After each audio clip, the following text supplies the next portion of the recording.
Alright people, day 19, and this is going to be something new.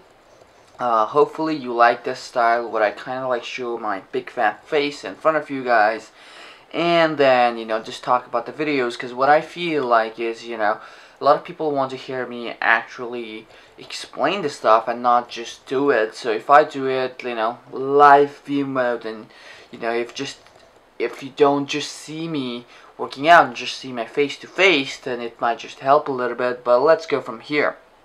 So day 19 again. Today was supposed to be shoulder, abs, and calves.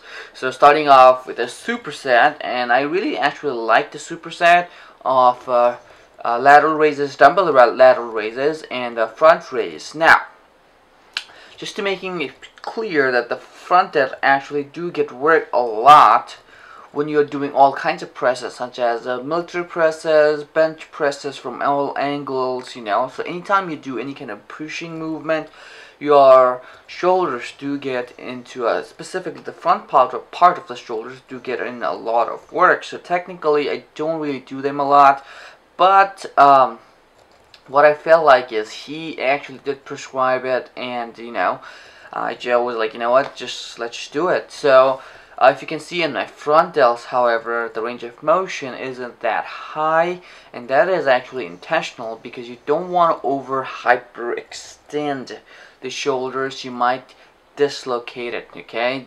So the second exercise is going to be the machine shoulder press, and the thing to remember when doing this, specifically on right now as a second exercise or third exercise, is going to be, your energy level is not going to be the same. So you won't be able to push as heavy as you used to before.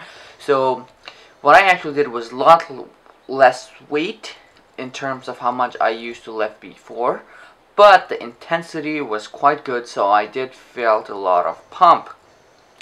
So don't put your ego in front of you, just make sure to do them properly and just give 100%.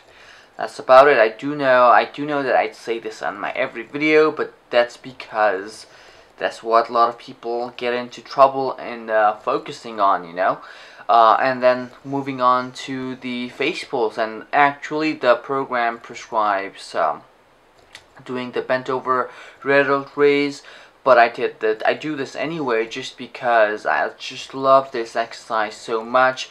But you could do any one if you want to. 7 sets to failure, within 12 to 15 repetitions, FST style, okay? So again, just make sure that the rear delts gets worked first, and then the elbows, and then the rest. That's how you initiate, just like this, okay?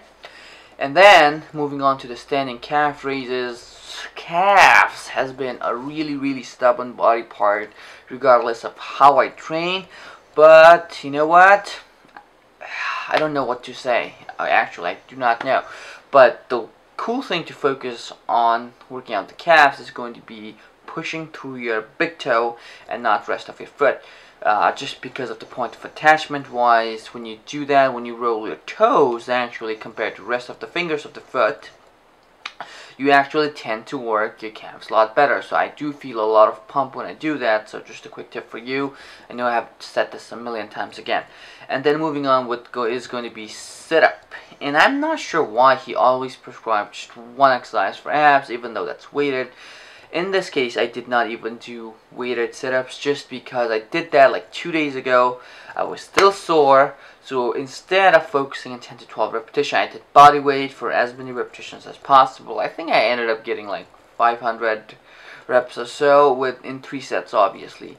So just a different way of working the abs out, and that's about it. If you have any questions, make sure you do that. And yes, I did forget to do a cardio that time. I don't know why I was in such a hurry, but I did actually do my morning cardio.